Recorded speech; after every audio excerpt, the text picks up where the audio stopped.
Тараптар нақты келіссөздерге кірісуі қажет. Тоқаев Украинадағы ахуал туралы айтты.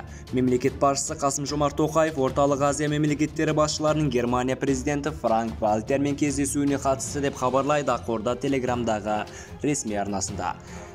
Мемлекет басшысы жиында С5+ Германия диалогы туралы бастама елдер арасындағы ынтымақтастыққа тең серпін беретінін атап өтті.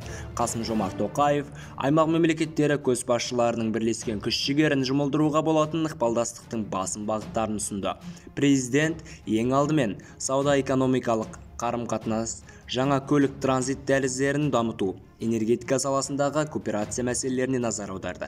Кездесу барысында климаттық өзгеруіне және су тапшылығы проблемаларына да баса мән берілді. Жиында қатысушылар мұздықтардың еруіне және Орталық Азиядағы экологиялық ахуалдың өзгеруіне байланысты мәселелерді талқылады.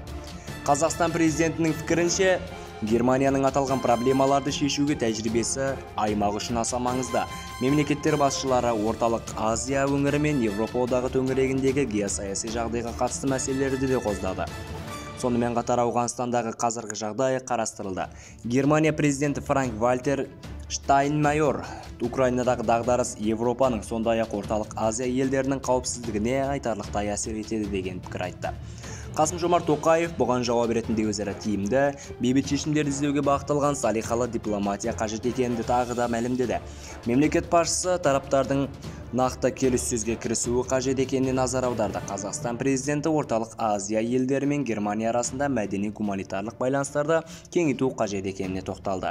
Атап айтқанда, мемлекет басшысы ғылым мен білім салаларындағы бірлескен жобаларды, неміс тілін оқыту бағдарламаларын іске асыруды қолдады. Сонымен қатар кездесуде Қырғызстан президенті Садыр Жапаров, Тәжікстан президенті Эмомали Рахмон, Өзбекстан Республикасының президенті Шавкат Мирзиёев Рамонович, Түркменстан халық маслихатының төрағасы Гурбангулы Бердімұхамедовтер де сөз сөйледі.